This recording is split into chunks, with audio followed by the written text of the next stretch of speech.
वह अवश्य ही मुक्त है। मुझे समस्त यज्ञों तथा तपस्याओं का परम भोक्ता, समस्त लोकों तथा देवताओं का परमेश्वर एवं समस्त जीवों का उपकारी एवं हितैषी जानकर मेरे भावनामृत से पूर्ण पुरुष भौतिक दुखों से शांति लाभ करता है।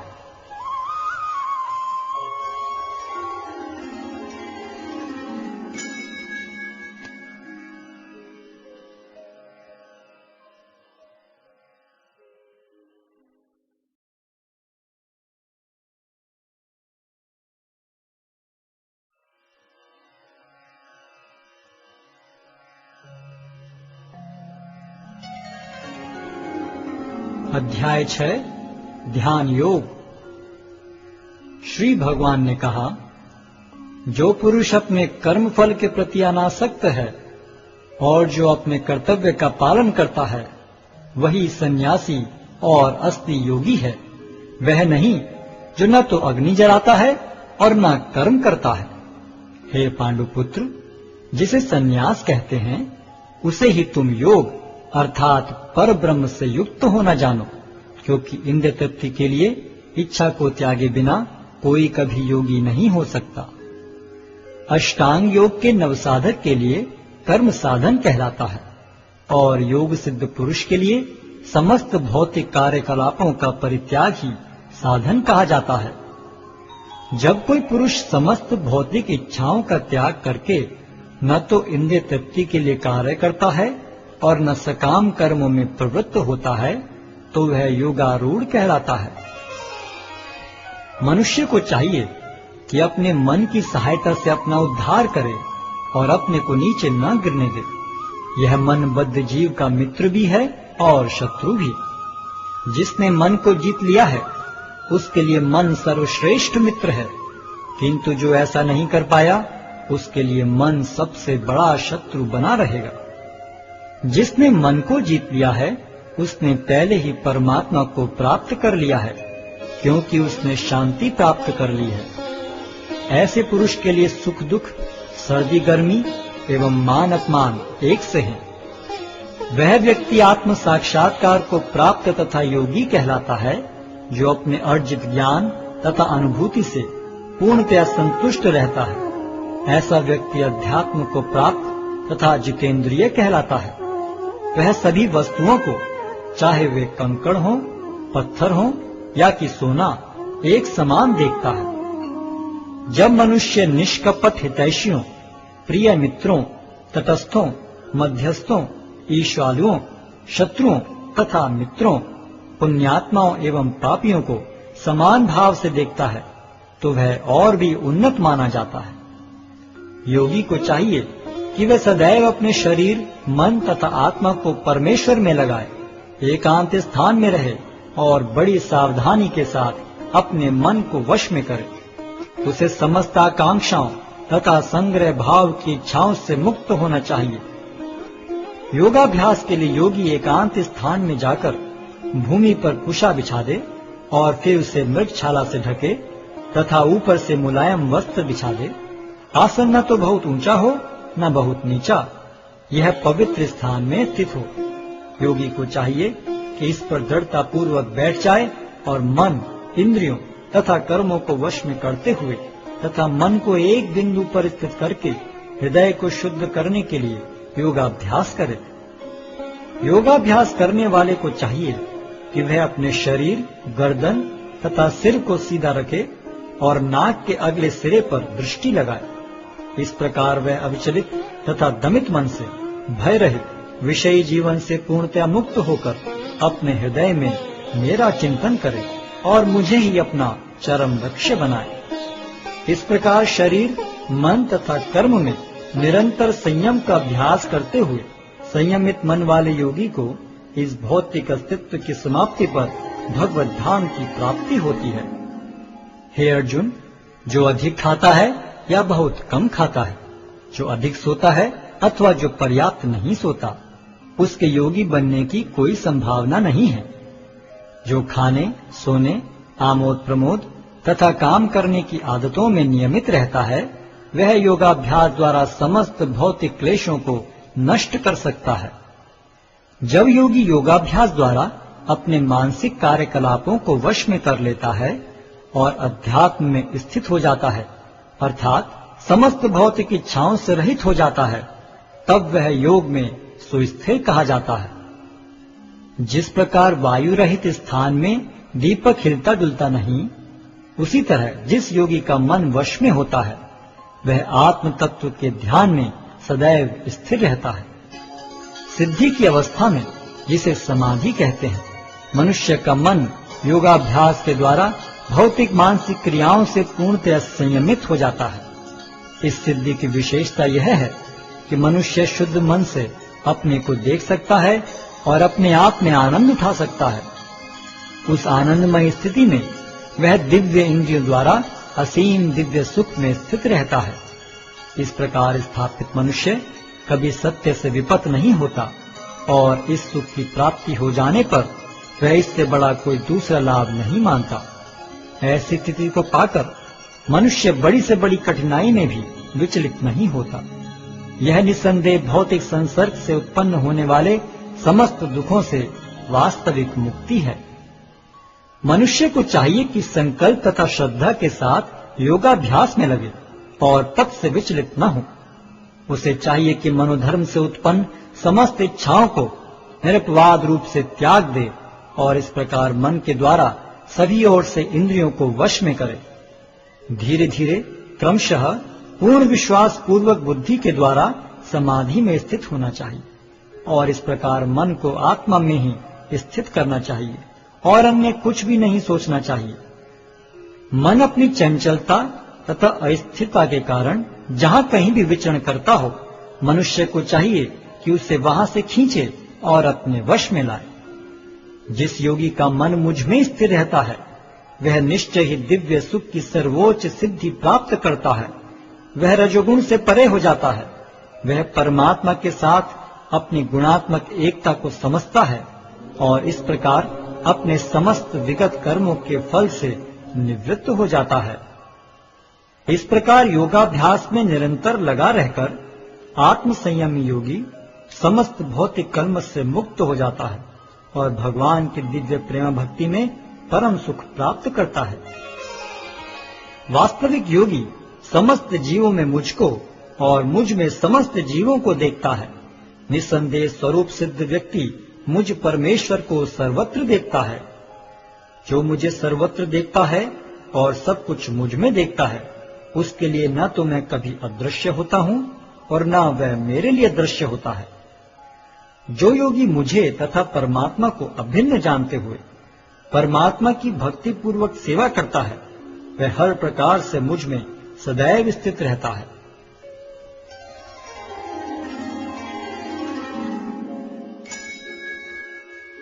हे अर्जुन, वह पूर्ण योगी है जो अपनी तुलना से समस्त प्राणियों की उनके सुखों तथा दुखों में वास्तविक समानता का दर्शन करता है। अर्जुन ने कहा, हे मधुसूदन, आपने जिस योग पद्धति का संक्षेप में वर्णन किया है वह मेरे लिए अव्यवहारिक तथा असहनीय है, क्योंकि मन चंचल तथा अस्थिर है। हे कृष्ण, क्योंकि मन चंचल, उच्छृंखल, हठीला तथा अत्यंत बलवान है, अतः मुझे इसे वश में करना वायु को वश में करने से भी अधिक कठिन लगता है। भगवान श्री कृष्ण ने कहा, हे महाबाहु कुंती पुत्र, निसंदेह चंचल मन को वश में करना अत्यंत कठिन है, किंतु उपयुक्त अभ्यास द्वारा तथा विरक्ति द्वारा ऐसा संभव है। जिसका मन उच्छृंखल है उसके लिए आत्म साक्षात्कार कठिन कार्य होता है, किंतु जिसका मन संयमित है और जो समुचित उपाय करता है उसकी सफलता ध्रुव है, ऐसा मेरा मत है। अर्जुन ने कहा, हे कृष्ण, उस असफल योगी की गति क्या है जो प्रारंभ में श्रद्धा पूर्वक आत्म साक्षात्कार की विधि ग्रहण करता है, किंतु बाद में भौतिकता के कारण उससे विचलित हो जाता है और योग सिद्धि को प्राप्त नहीं कर पाता। हे महाबाहु कृष्ण, क्या ब्रह्म प्राप्ति के मार्ग से भ्रष्ट ऐसा व्यक्ति आध्यात्मिक तथा भौतिक दोनों ही सफलताओं से च्युत नहीं होता और छिन्न भिन्न बादल की भांति विनष्ट नहीं हो जाता? जिसके फलस्वरूप उसके लिए किसी लोक में कोई स्थान नहीं रहता? हे कृष्ण, यही मेरा संदेह है और मैं आपसे इसे पूर्णतया दूर करने की प्रार्थना कर रहा हूँ। आपके अतिरिक्त अन्य कोई ऐसा नहीं है जो इस संदेह को नष्ट कर सके। भगवान ने कहा, हे प्रथापुत्र, कल्याण कार्यों में निरत योगी का न तो इस लोक में और न परलोक में ही विनाश होता है। हे मित्र, भलाई करने वाला कभी बुराई से पराजित नहीं होता। असफल योगी पवित्र आत्माओं के लोकों में अनेकानेक वर्षों तक भोग करने के बाद या तो सदाचारी पुरुषों के परिवार में या कि धनवानों के कुल में जन्म लेता है, अथवा वह ऐसे योगियों के कुल में जन्म लेता है जो अति बुद्धिमान है। निश्चय ही इस संसार में ऐसा जन्म दुर्लभ है। हे कुरुनंदन, ऐसा जन्म पाकर वह अपने पूर्व जन्म की दैविक चेतना को पुनः प्राप्त करता है और पूर्ण सफलता प्राप्त करने के उद्देश्य से वह आगे उन्नति करने का प्रयास करता है। अपने पूर्व जन्म की दैवी चेतना से वह न चाहते हुए भी स्वतः योग के नियमों की ओर आकर्षित होता है। ऐसा जिज्ञासु योगी शास्त्रों के अनुष्ठानों से परे स्थित होता है और जब योगी समस्त कलमश से शुद्ध होकर सच्ची निष्ठा से आगे प्रगति करने का प्रयास करता है तो अंततो गत्वा अनेकानेक जन्मों के अभ्यास के पश्चात सिद्धि लाभ करके वह परम गंतव्य को प्राप्त करता है। योगी पुरुष तपस्वी से, ज्ञानी से तथा सकाम कर्मी से बढ़कर होता है। अतः हे अर्जुन, तुम सभी प्रकार से योगी बनो और समस्त योगियों में से जो योगी अत्यंत श्रद्धा पूर्वक मेरे परायण है, अपने अंतःकरण में मेरे विषय में सोचता है और मेरी दिव्य प्रेम भक्ति करता है, वह योग में मुझसे परम अंतरंग रूप से युक्त रहता है और सबों में सर्वोच्च है। यही मेरा मत है।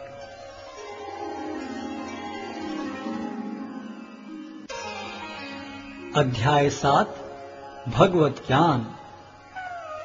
श्री भगवान ने कहा, हे प्रथापुत्र, अब सुनो कि तुम किस तरह मेरी भावना से पूर्ण होकर और मन को मुझ में आसक्त करके योगाभ्यास करते हुए मुझे पूर्णतया संशय रहित जान सकते हो। अब मैं तुमसे पूर्ण रूप से व्यवहारिक तथा दिव्य ज्ञान कहूंगा। इसे जान लेने पर तुम्हें जानने के लिए और कुछ विशेष नहीं रहेगा। कई हजार मनुष्यों में से कोई एक सिद्धि के लिए प्रयत्नशील होता है और इस तरह सिद्धि प्राप्त करने वालों में से विरला ही कोई एक मुझे वास्तव में जान पाता है।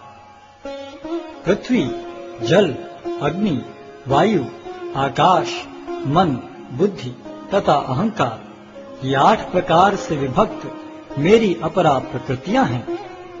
हे महाबाहु अर्जुन, इनके अतिरिक्त मेरी एक अन्य पराशक्ति है जो उन जीवों से युक्त है जो इस भौतिक अपरा प्रकृति के साधनों का विदोहन कर रहे हैं। सारे प्राणियों का उद्गम इन दोनों शक्तियों में है। इस जगत में जो कुछ भी भौतिक तथा आध्यात्मिक है, उसकी उत्पत्ति तथा प्रलय मुझे ही जानो। हे धनंजय, मुझसे श्रेष्ठ कोई सत्य नहीं है। जिस प्रकार मोती धागे में गुथे रहते हैं, उसी प्रकार सब कुछ मुझ पर ही आश्रित है। हे कुंती पुत्र, मैं जल का स्वाद हूँ, सूर्य तथा चंद्रमा का प्रकाश हूँ, वैदिक मंत्रों में ओंकार हूँ, आकाश में ध्वनि हूँ तथा मनुष्य में सामर्थ्य हूँ। मैं पृथ्वी की आद्य सुगंध और अग्नि की ऊष्मा हूँ। मैं समस्त जीवों का जीवन तथा तपस्वियों का तप हूँ। हे प्रथापुत्र, यह जान लो कि मैं ही समस्त जीवों का आदि बीज हूँ। बुद्धिमानों की बुद्धि तथा समस्त तेजस्वी पुरुषों का तेज हूँ। मैं बलवानों का कामनाओं तथा इच्छाओं से रहित बल हूँ। हे भरत श्रेष्ठ अर्जुन, मैं वह काम हूँ जो धर्म के विरुद्ध नहीं है। तुम जान लो कि मेरी शक्ति द्वारा सारे गुण प्रकट होते हैं, चाहे वे सतोगुण हो, रजोगुण हो या तमोगुण हो। एक प्रकार से मैं सब कुछ हूँ, किंतु हूँ स्वतंत्र। मैं प्रकृति के गुणों के अधीन नहीं हूँ, अपितु वे मेरे अधीन हैं। 3 गुणों सतो, रजो तथा तमो के द्वारा मोहग्रस्त ये सारा संसार मुझ गुणातीत तथा अविनाशी को नहीं जानता। प्रकृति के 3 गुणों वाली इस मेरी दैवी शक्ति को पार कर पाना कठिन है, किंतु जो मेरे शरणागत हो जाते हैं वे सरलता से इसे पार कर जाते हैं। जो निपट मूर्ख हैं, जो मनुष्यों में अधम हैं, जिनका ज्ञान माया द्वारा हर लिया गया है, तथा जो असुरों की नास्तिक प्रकृति को धारण करने वाले हैं, ऐसे दुष्ट मेरी शरण ग्रहण नहीं करते। हे भरत श्रेष्ठ, 4 प्रकार के पुण्यात्मा मेरी सेवा करते हैं: आर्त, जिज्ञासु, अर्थार्थी तथा ज्ञानी। इनमें से जो परम ज्ञानी है और शुद्ध भक्ति में लगा रहता है वह सर्वश्रेष्ठ है, क्योंकि मैं उसे अत्यंत प्रिय हूं और वह मुझे प्रिय है। निस्संदेह ये सब उदारचित्ता व्यक्ति हैं, किंतु जो मेरे ज्ञान को प्राप्त है उसे मैं अपने ही समान मानता हूं। वह मेरी दिव्य सेवा में तत्पर रहकर मुझ सर्वोच्च उद्देश्य को निश्चित रूप से प्राप्त करता है। अनेक जन्म जन्मांतर के बाद जिसे सचमुच ज्ञान होता है वह मुझको समस्त कारणों का कारण जानकर मेरी शरण में आता है। ऐसा महात्मा अत्यंत दुर्लभ होता है। जिनकी बुद्धि भौतिक इच्छाओं द्वारा मारी गई है वे देवताओं की शरण में जाते हैं और वे अपने अपने स्वभाव के अनुसार पूजा के विशेष विधि विधानों का पालन करते हैं। मैं प्रत्येक जीव के हृदय में परमात्मा स्वरूप स्थित हूँ। जैसे ही कोई किसी देवता की पूजा करने की इच्छा करता है, मैं उसकी श्रद्धा को स्थिर करता हूँ, जिससे वह उसी विशेष देवता की भक्ति कर सके। ऐसी श्रद्धा से समन्वित वह देवता विशेष की पूजा करने का यत्न करता है और अपनी इच्छा की पूर्ति करता है, किंतु वास्तविकता तो यह है कि ये सारे लाभ केवल मेरे द्वारा प्रदत्त हैं। अल्प बुद्धि वाले व्यक्ति देवताओं की पूजा करते हैं और उन्हें प्राप्त होने वाले फल सीमित तथा क्षणिक होते हैं। देवताओं की पूजा करने वाले देवलोक को जाते हैं, किंतु मेरे भक्त अंततः मेरे परम धाम को प्राप्त होते हैं। बुद्धिहीन मनुष्य मुझको ठीक से न जानने के कारण सोचते हैं कि मैं भगवान कृष्ण पहले निराकार था और अब मैंने इस स्वरूप को धारण किया है। वे अपने अल्प ज्ञान के कारण मेरी अविनाशी तथा सर्वोच्च प्रकृति को नहीं जान पाते। मैं मूर्खों तथा अल्पज्ञों के लिए कभी भी प्रकट नहीं हूँ। उनके लिए तो मैं अपनी अंतरंगा शक्ति द्वारा आच्छादित रहता हूँ, अतः वे ये नहीं जान पाते कि मैं अजन्मा तथा अविनाशी हूँ। हे अर्जुन, श्री भगवान होने के नाते मैं जो कुछ भूतकाल में घटित हो चुका है, जो वर्तमान में घटित हो रहा है और जो आगे होने वाला है, वह सब कुछ जानता हूँ। मैं समस्त जीवों को भी जानता हूँ, किंतु मुझे कोई नहीं जानता। हे भरतवंशी, हे शत्रु विजेता, समस्त जीव जन्म लेकर इच्छा तथा घृणा से उत्पन्न द्वंद्वों से मोहग्रस्त होकर मोह को प्राप्त होते हैं। जिन मनुष्यों ने पूर्व जन्मों में तथा इस जन्म में पुण्य कर्म किए और जिनके पाप कर्मों का पूर्णतः उच्छेदन हो चुका है, वे मोह के द्वंद्वों से मुक्त हो जाते हैं और वे संकल्प पूर्वक मेरी सेवा में तत्पर होते हैं।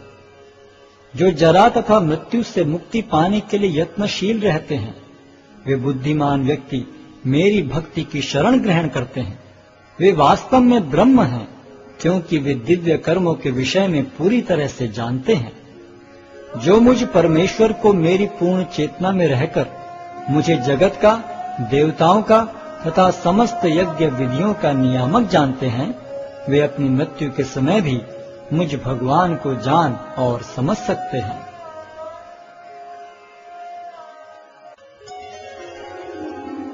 अध्याय 8 भगवत प्राप्ति। अर्जुन ने कहा, हे भगवान, हे पुरुषोत्तम, ब्रह्म क्या है? आत्मा क्या है? सकाम कर्म क्या है? यह भौतिक जगत क्या है तथा देवता क्या है? कृपा करके यह सब मुझे बताइए। हे मधुसूदन, यज्ञ का स्वामी कौन है और वह शरीर में कैसे रहता है, और मृत्यु के समय भक्ति में लगे रहने वाले आपको कैसे जान पाते हैं? भगवान ने कहा, अविनाशी और दिव्य जीव ब्रह्म कहलाता है और उसका नित्य स्वभाव अध्यात्म या आत्म कहलाता है। जीवों के भौतिक शरीर से संबंधित गतिविधि कर्म या सकाम कर्म कहलाती है। हे देहधारियों में श्रेष्ठ, निरंतर परिवर्तनशील यह भौतिक प्रकृति अधिभूत कहलाती है। भगवान का विराट रूप, जिसमें सूर्य तथा चंद्र जैसे समस्त देवता सम्मिलित हैं, अधिदैव कहलाता है तथा प्रत्येक देहधारी के हृदय में परमात्मा स्वरूप स्थित मैं परमेश्वर अधियज्ञ कहलाता है। और जीवन के अंत में जो केवल मेरा स्मरण करते हुए शरीर का त्याग करता है, वह तुरंत मेरे स्वभाव को प्राप्त करता है। इसमें रंच मात्र भी संदेह नहीं है। हे कुंती पुत्र, शरीर त्यागते समय मनुष्य जिस जिस भाव का स्मरण करता है, वह उस भाव को निश्चित रूप से प्राप्त होता है। अतएव हे अर्जुन, तुम्हें सदैव कृष्ण रूप में मेरा चिंतन करना चाहिए और साथ ही युद्ध करने के कर्तव्य को भी पूरा करना चाहिए। अपने कर्मों को मुझे समर्पित करके तथा अपने मन एवं बुद्धि को मुझ में स्थिर करके तुम निश्चित रूप से मुझे प्राप्त कर सकोगे। हे पार्थ, जो व्यक्ति मेरा स्मरण करने में अपना मन निरंतर लगाए रखकर अविचलित भाव से भगवान के रूप में मेरा ध्यान करता है, वह मुझको अवश्य ही प्राप्त होता है। मनुष्य को चाहिए कि परम पुरुष का ध्यान सर्वज्ञ, पुरातन, नियंता, लघुतम से भी लघुतर, प्रत्येक का पालन करता, समस्त भौतिक बुद्धि से परे, अचिंत्य तथा नित्य पुरुष के रूप में करे। वे सूर्य की भांति तेजवान हैं और इस भौतिक प्रकृति से परे दिव्य रूप हैं। मृत्यु के समय जो व्यक्ति अपने प्राण को भवों के मध्य स्थिर कर लेता है और योग शक्ति के द्वारा अविचलित मन से पूर्ण भक्ति के साथ परमेश्वर के स्मरण में अपने को लगाता है, वह निश्चित रूप से भगवान को प्राप्त होता है। जो वेदों के ज्ञाता हैं, जो ओंकार का उच्चारण करते हैं और जो संन्यास आश्रम के बड़े बड़े मुनि हैं, वे ब्रह्म में प्रवेश करते हैं। ऐसे सिद्धि की इच्छा करने वाले ब्रह्मचर्य व्रत का अभ्यास करते हैं। अब मैं तुम्हें वह विधि बताऊंगा जिससे कोई भी व्यक्ति मुक्ति लाभ कर सकता है। इस योगाभ्यास में स्थित होकर तथा अक्षरों के परम संयोग यानी ओंकार का उच्चारण करते हुए यदि कोई भगवान का चिंतन करता है और अपने शरीर का त्याग करता है, तो वह निश्चित रूप से आध्यात्मिक लोकों को जाता है। हे अर्जुन, जो अनन्य भाव से निरंतर मेरा स्मरण करता है, उसके लिए मैं सुलभ हूँ, क्योंकि वह मेरी भक्ति में प्रवृत्त रहता है। मुझे प्राप्त करके महापुरुष जो भक्ति योगी हैं, कभी भी दुखों से पूर्ण इस अनित्य जगत में नहीं लौटते, क्योंकि उन्हें परम सिद्धि प्राप्त हो चुकी होती है। इस जगत में सर्वोच्च लोक से लेकर निम्नतर सारे लोग दुखों के घर हैं, जहाँ जन्म तथा मरण का चक्कर लगा रहता है। किंतु हे कुंती पुत्र, जो मेरे धाम को प्राप्त कर लेता है, वह फिर कभी जन्म नहीं लेता। मानवीय गणना के अनुसार 1000 युग मिलकर ब्रह्मा का एक दिन बनता है और इतनी ही बड़ी ब्रह्मा की रात्रि भी होती है। ब्रह्मा के दिन के शुभारंभ में सारे जीव अव्यक्त अवस्था से व्यक्त होते हैं और फिर जब रात्रि आती है तो वे पुनः अव्यक्त में विलीन हो जाते हैं। जब जब ब्रह्मा का दिन आता है तो सारे जीव प्रकट होते हैं और ब्रह्मा की रात्रि होते ही असहायवत विलीन हो जाते हैं। इसके अतिरिक्त एक अन्य अव्यक्त प्रकृति है जो शाश्वत है और इस व्यक्त तथा अव्यक्त पदार्थ से परे है। यह परा और कभी नाश न होने वाली है। जब इस संसार का सब कुछ लय हो जाता है, तब भी उसका नाश नहीं होता। जिसे वेदांती अप्रकृत तथा अविनाशी बताते हैं, जो परम गंतव्य है, जिसे प्राप्त कर लेने पर कोई वापस नहीं आता, वही मेरा परम धाम है। भगवान जो सबसे महान है, अनन्य भक्ति द्वारा ही प्राप्त किए जा सकते हैं। यद्यपि वे अपने धाम में विराजमान रहते हैं, तो भी वे सर्वव्यापी हैं और उनमें सब कुछ स्थित है। हे भरत श्रेष्ठ, अब मैं तुम्हें उन विभिन्न कालों को बताऊंगा जिनमें इस संसार से प्रयाण करने के बाद योगी पुनः आता है अथवा नहीं आता। जो पर ब्रह्म के ज्ञाता हैं, वे अग्निदेव के प्रभाव में, प्रकाश में, दिन के शुभ क्षण में शुक्ल पक्ष में या जब सूर्य उत्तरायण में रहता है, उन 6 मासों में इस संसार से शरीर त्याग करने पर उस पर ब्रह्म को प्राप्त करते हैं। जो योगी धुएं, रात्रि, कृष्ण पक्ष में या सूर्य के दक्षिणायन रहने के 6 महीनों में दिवंगत होता है, वह चंद्रलोक को जाता है, किंतु वहां से पुनः चला आता है। वैदिक मतानुसार इस संसार से प्रयाण करने के 2 मार्ग हैं, एक प्रकाश का तथा दूसरा अंधकार का। जब मनुष्य प्रकाश के मार्ग से जाता है तो वह वापस नहीं आता, किंतु अंधकार के मार्ग से जाने वाला पुनः लौट कर आता है। हे अर्जुन, यद्यपि भक्तगण इन दोनों मार्गों को जानते हैं, किंतु वे मोहग्रस्त नहीं होते, अतः तुम भक्ति में सदैव स्थिर रहो। जो व्यक्ति भक्ति मार्ग स्वीकार करता है, वह वेदाध्ययन, तपस्या, दान, दार्शनिक तथा सकाम कर्म करने से प्राप्त होने वाले फलों से वंचित नहीं होता। वह मात्र भक्ति संपन्न करके इन समस्त फलों की प्राप्ति करता है और अंत में परम नित्य धाम को प्राप्त होता है।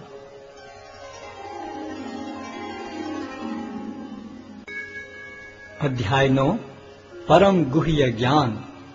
श्री भगवान ने कहा, हे अर्जुन, चूंकि तुम मुझसे कभी ईर्ष्या नहीं करते, इसलिए मैं तुम्हें यह परम गुह्य ज्ञान तथा अनुभूति बतलाऊंगा, जिसे जानकर तुम संसार के सारे क्लेशों से मुक्त हो जाओगे। यह ज्ञान सब विद्याओं का राजा है, जो समस्त रहस्यों में सर्वाधिक गोपनीय है। यह परम शुद्ध है, और चूंकि यह आत्मा की प्रत्यक्ष अनुभूति कराने वाला है, अतः यह धर्म का सिद्धांत है। यह अविनाशी है और अत्यंत सुखपूर्वक संपन्न किया जाता है। हे परंतप, जो लोग भक्ति में श्रद्धा नहीं रखते, वे मुझे प्राप्त नहीं कर पाते, अतः वे इस भौतिक जगत में जन्म मृत्यु के मार्ग पर वापस आते रहते हैं। यह संपूर्ण जगत मेरे अव्यक्त रूप द्वारा व्याप्त है। समस्त जीव मुझ में हैं, किंतु मैं उनमें नहीं हूँ। तथापि मेरे द्वारा उत्पन्न सारी वस्तुएं मुझ में स्थित नहीं रहती। जरा मेरे योग ऐश्वर्य को देखो। यद्यपि मैं समस्त जीवों का पालक हूँ और सर्वत्र व्याप्त हूँ, लेकिन मैं इस विराट अभिव्यक्ति का अंश नहीं हूँ, क्योंकि मैं सृष्टि का कारण स्वरूप हूँ। जिस प्रकार सर्वत्र प्रवहमान प्रबल वायु सदैव आकाश में स्थित रहती है, उसी प्रकार समस्त उत्पन्न प्राणियों को मुझ में स्थित जानो। हे कुंती पुत्र, कल्पकांत होने पर सारे प्राणी मेरी प्रकृति में प्रवेश करते हैं, और अन्य कल्प के आरंभ होने पर मैं उन्हें अपनी शक्ति से पुनः उत्पन्न करता हूँ। संपूर्ण विराट जगत मेरे अधीन है। यह मेरी इच्छा से बारंबार स्वतः प्रकट होता रहता है और मेरी ही इच्छा से अंत में विनष्ट होता है। हे धनंजय, ये सारे कर्म मुझे नहीं बांध पाते हैं।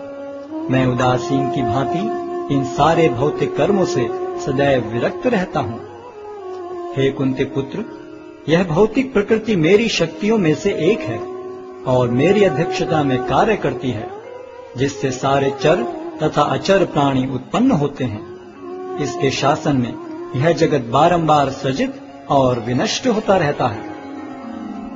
जब मैं मनुष्य रूप में अवतरित होता हूँ, तो मूर्ख मेरा उपहास करते हैं। वे मुझ परमेश्वर के दिव्य स्वभाव को नहीं जानते। जो लोग इस प्रकार मोहग्रस्त होते हैं, वे आसुरी तथा नास्तिक विचारों के प्रति आकृष्ट रहते हैं। इस मोहग्रस्त अवस्था में उनकी मुक्ति आशा, उनके सकाम कर्म तथा ज्ञान का अनुशीलन सभी निष्फल हो जाते हैं। हे पार्थ, मोहमुक्त महात्मा जन दैवी प्रकृति के संरक्षण में रहते हैं। वे पूर्णतः भक्ति में निमग्न रहते हैं, क्योंकि वे मुझे आदि तथा विनाशी भगवान के रूप में जानते हैं। ये महात्मा मेरी महिमा का नित्य कीर्तन करते हुए, दृढ़ संकल्प के साथ प्रयास करते हुए, मुझे नमस्कार करते हुए भक्ति भाव से निरंतर मेरी पूजा करते हैं। अन्य लोग जो ज्ञान के अनुशीलन द्वारा यज्ञ में लगे रहते हैं, वे भगवान की पूजा उनके अद्वय रूप में, विविध रूपों में तथा विश्व रूप में करते हैं। किंतु मैं ही कर्मकांड, मैं ही यज्ञ, पितरों को दिया जाने वाला तर्पण, औषधि, दिव्य ध्वनि, घी, अग्नि तथा आहुति हूँ। मैं इस ब्रह्मांड का पिता, माता, आश्रय तथा पितामह हूँ। मैं ज्ञेय, शुद्धिकर्ता तथा ओंकार हूँ। मैं ऋग्वेद, सामवेद तथा यजुर्वेद भी हूँ। मैं ही लक्ष्य, पालनकर्ता, स्वामी, साक्षी, धाम, शरण स्थली तथा अत्यंत प्रिय मित्र हूँ। मैं सृष्टि तथा प्रलय, सबका आधार, आश्रय तथा अविनाशी बीज भी हूँ। हे अर्जुन, मैं ही ताप प्रदान करता हूँ और वर्षा को रोकता तथा